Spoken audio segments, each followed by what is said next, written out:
Influenza aviária, mais conhecido como gripe aviária. O que é a influenza aviária? A influenza aviária, a gripe aviária? Bom, o vírus influenza, de uma forma geral, nesse caso agora é a influenza aviária. A gente tem vários tipos de influenza, né? Vários vírus, enfim. Ele é um dos vírus que desde sempre se tem se fica temerário em cima dele se tornar uma ameaça global.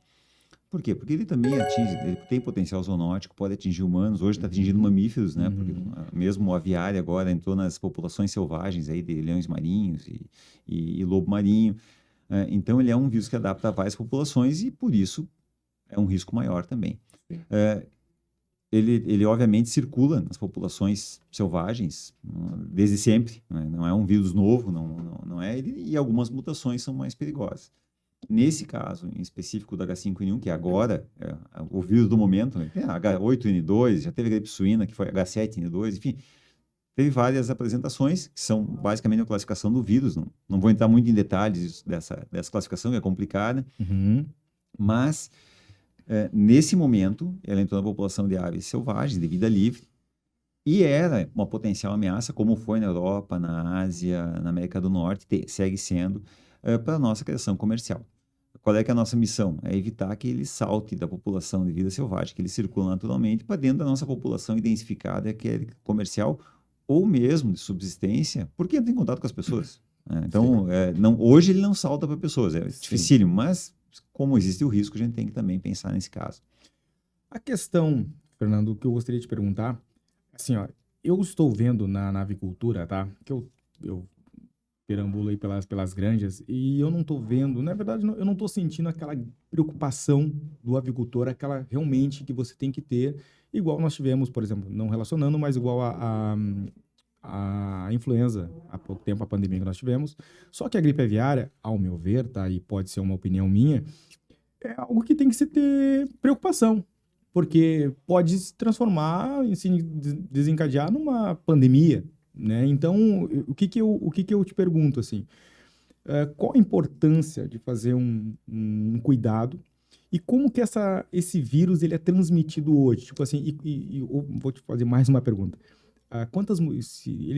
Todo vírus é mutável, lógico, né? Mas já houve quantas mutações, você sabe informar? A mutação, nesse momento, ela não é tão importante. Começando pelo final. A mutação até não é tão importante. Ele estabilizou num tipo de vírus, né, que é o H5N1, esse que todo mundo fala. Claro que tem pequenas mutações que ele não está mudando a característica básica dele, que é ser muito virulento, quer dizer, atacar muito fácil os animais, ser transmissível, claro, e de saída, assim, o que tem comprovação científica que tem a transmissão entre aves. Tá? O que é o principal ponto dele hoje é que é entre aves, que ele é mortal, óbvio, tem uma mortalidade muito alta. E agora a gente tem essa população de mamíferos selvagens, marinhos aí, que tiveram acesso a populações contaminadas e acabaram desenvolvendo também a doença, mas não tem comprovação que entre os mamíferos marinhos tenha circulação. Isso ainda tem que ser estudado, não é uma situação nova. Mas qual é que é o risco? O risco é o contato dessas aves de vida livre com as aves de vida doméstica, né, para resumir. Isso envolve tanto a de subsistência, aquelas 20 galinhas que a pessoa tem para subsistência, tem os ovos do dia a dia, enfim, e as comerciais. Nós só perdemos nossa condição sanitária de exportadores e vendedores de carne, enfim, que é uma indústria que gera bilhões aí, caso entre na comercial. Quer dizer, a comercial é aquela organizada, que tem um X de animais para postura ou para abate, enfim, e que é uma atividade econômica do produtor. De fato, não tem como a gente controlar cada 10, 15 galinhas que tem no fundo do pátio, que tem chácara de fim de semana e coisa. A gente pode recomendar algumas medidas para evitar que a pessoa, inclusive, entre em contato com esse vírus. Porque tem o risco de zoonose, tem o risco de pegar em pessoas. Mesmo que remoto, existe, é risco.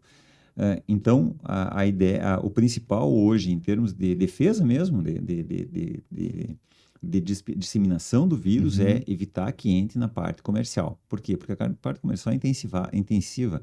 É a mesma coisa que eu largar dentro do mercado público de Porto Alegre um vírus e eu largar no meio do campo lá em Uruguaiana. É essa a diferença. Eu tenho vários potenciais suscetíveis numa região só concentrados. É intensiva. Eu tenho uma pessoa a cada quilômetro quadrado, óbvio que o meu risco vai ser menor. Então, isso se aplica a qualquer criação, de animais, de humanos, são pessoas ou indivíduos suscetíveis que estão concentrados no lugar, são intensificados, e é por isso que a gente tem que ter um cuidado maior de biossegurança para que não entre